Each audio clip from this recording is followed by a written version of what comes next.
Dans quelle situation vous ne devriez jamais parler à vos clients?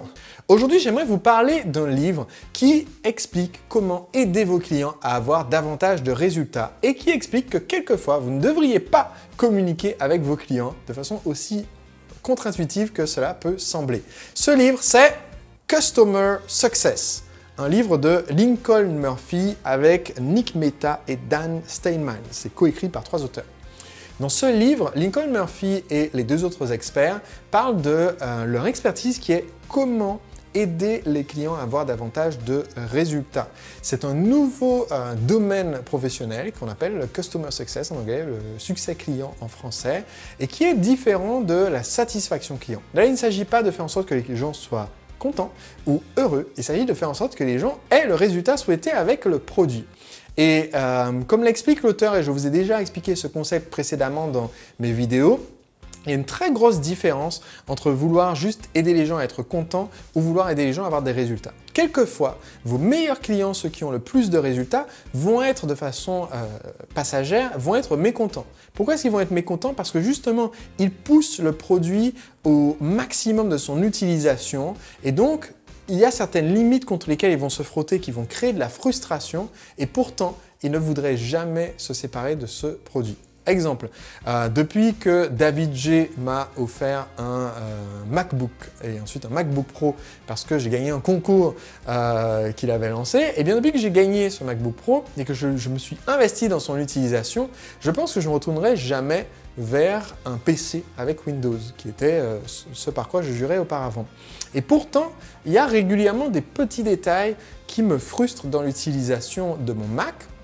Donc je ne suis pas tout le temps un utilisateur heureux, il y a quelquefois des petites frustrations parce que j'essaie de le pousser dans ses retranchements et par contre, j'ai quand même la certitude que ça ira mieux dans le futur. C'est-à-dire que jusqu'à maintenant, que ce soit avec mon Mac ou avec mon téléphone, j'ai un iPhone à l'heure actuelle, eh bien, quand j'ai un problème, quelques itérations plus tard, quelques mises à jour plus tard, ce problème a été résolu. Donc j'ai une confiance assez solide dans l'équipe de développement qui est derrière les produits de Apple. C'est ce qui fait que je suis un utilisateur qui va continuer d'acheter et d'utiliser des produits de la marque. Donc ce que vous voulez en fait, c'est avoir des personnes qui aient des résultats, qui soient investis, qui soient accros de votre produit ou service, qui continuent d'en acheter. Vous ne voulez pas juste avoir des gens qui sont satisfaits mais passifs. Et c'est un des thèmes centraux du livre.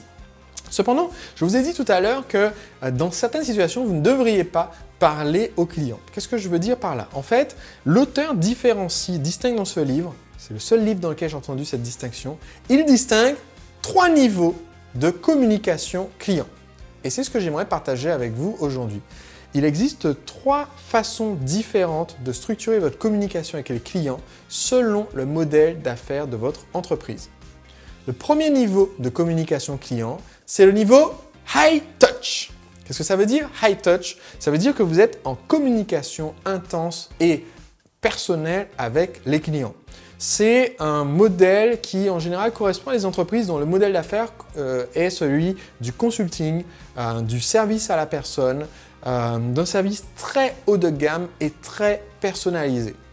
La plupart des personnes qui vont regarder ma vidéo d'aujourd'hui, la plupart des entrepreneurs de façon générale, ont justement tendance à penser qu'ils sont dans un secteur où ils font un service extrêmement personnalisé avec beaucoup d'implications personnelles de l'entrepreneur. Et c'est en fait un blocage qui vous empêche de développer votre entreprise. Ce qu'explique l'auteur, c'est que le mode de communication high touch, ce qui veut dire être en communication très souvent avec le client, de façon très impliquée et pendant longtemps, et de façon très individuelle, par exemple au téléphone avec le client, 1 fois par heure chaque semaine, 2 fois par heure chaque semaine, tous les jours au téléphone, le voir en face à face, etc.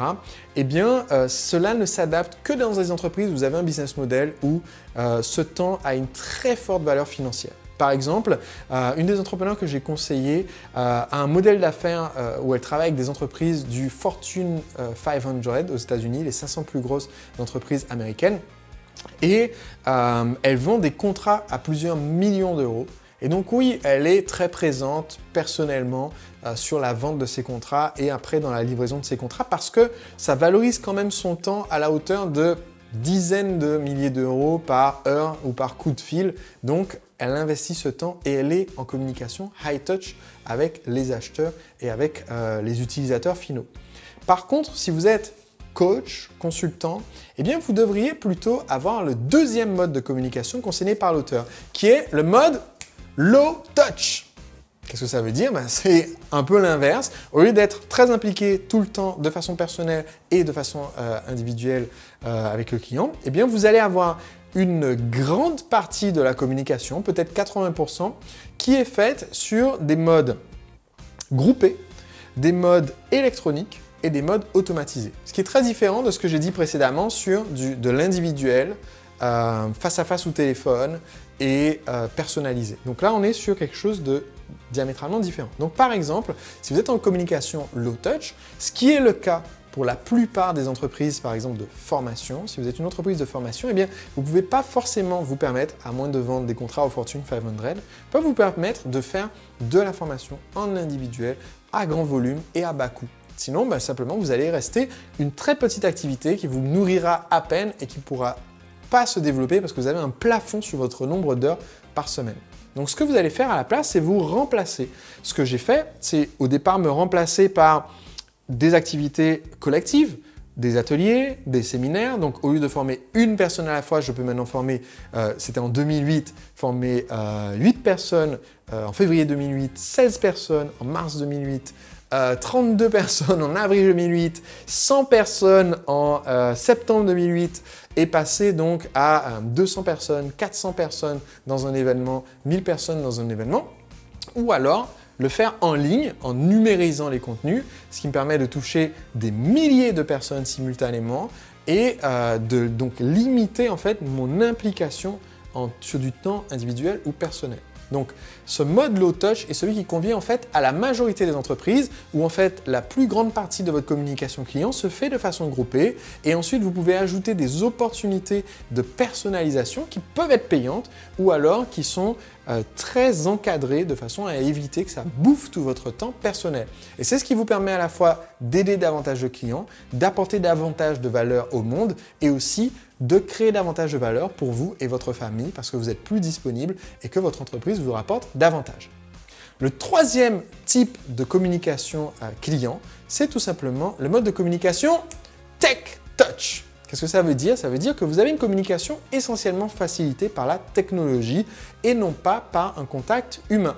C'est par exemple le mode de communication que vont adopter des entreprises qui doivent toucher une grande masse de clients dans leur business model pour des très petites sommes.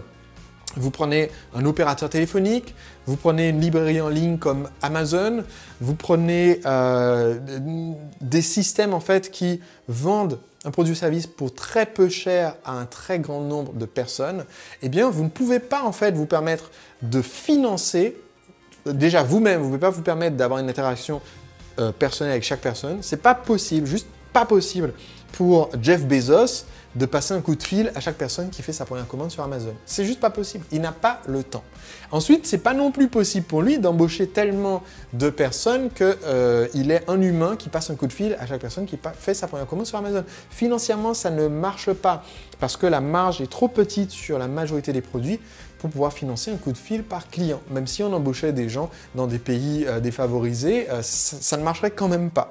Donc, ça veut dire qu'il est obligé d'automatiser, de faire en sorte que quand vous achetez pour la première fois un livre sur Amazon, eh bien automatiquement c'est un email que vous allez recevoir qui n'est pas envoyé par un humain, qui est envoyé par une machine, qui est certes bien composé, le modèle d'origine a été créé par un humain, mais ensuite c'est un système automatisé qui vous fait les recommandations. C'est pas Jeff Bezos qui vous dit bonjour, étant donné vos derniers achats, vous devriez aussi acheter le livre de Sébastien, le marketeur français. D'ailleurs, moi je peux vous le dire, contact humain, étant donné vos derniers achats, vous devriez acheter le livre de Sébastien, le marketeur français. Petite parenthèse. Donc, ce troisième niveau de communication correspond à des entreprises qui ont un business model où vous touchez la masse. Donc, il faut savoir en fait où vous vous situez et vous rendre compte que probablement, si vous faites partie, je dirais facilement des 3/4, peut-être même davantage d'entrepreneurs que j'ai accompagnés, eh bien votre réflexe spontanément, c'est de penser que vous devez être high touch, vous devez être impliqué personnellement tout le temps en communication individuelle avec tous les clients, alors qu'en fait non, alors qu'en fait c'est un frein. Et je peux vous dire que au début, quand j'ai commencé à développer mon activité, que je suis passé de 8 clients, 10 clients, à 20 clients, 50 clients, puis à 100 clients, eh bien au début, j'étais convaincu que les gens voulaient que ce soit moi qui leur réponde à leurs messages, aux emails qu'ils envoyaient en réponse à la newsletter, aux messages qu'ils m'envoyaient sur Facebook, aux commentaires sous mes vidéos. Je me suis dit, voilà, les gens veulent que ce soit moi qui réponde, donc il faut que ce soit moi qui réponde. Et donc du coup, ça a créé de plus en plus un retard de réponse immense qui faisait que, peut-être pour une question posée en janvier, on avait une réponse en avril. Et en fait, j'ai découvert que les gens préfèrent avoir une réponse plutôt que d'avoir une réponse de l'entrepreneur. Ils préfèrent avoir une réponse tout de suite que d'avoir une réponse l'année prochaine de la part de Jeff Bezos, si vous avez un produit qui n'est pas arrivé chez vous de la part d'Amazon. Donc, le fait d'implémenter en fait un mode de contact low touch où certaines choses sont automatisées, d'autres choses sont déléguées et un petit nombre de communications. Par exemple, si vous me prenez un consulting à 25 000 € la journée, oui, là, il y a du high touch, il y a une communication individuelle et personnelle pour pouvoir vous permettre d'obtenir le résultat de ce consulting. Le fait de faire cette différenciation m'a permis à la fois de toucher davantage de clients, d'augmenter leurs résultats et leur satisfaction, d'augmenter le bénéfice de l'entreprise et de pouvoir toucher davantage de monde. Donc, chose intéressante, ce livre partage énormément de très bons conseils pour aider vos clients à réussir. Par contre, je vous parle souvent de certains livres en anglais en disant ils sont faciles à lire et donc je recommande même si vous avez un anglais moyen. Ce livre est très difficile à lire. Il a été écrit par des ingénieurs qui travaillent en plus dans des grosses boîtes et qui écrivent comme des gens qui travaillent dans des grosses boîtes. C'est plein de pipeaux et de termes techniques. Et c'est écrit par des gens qui aiment s'entendre parler, je pense.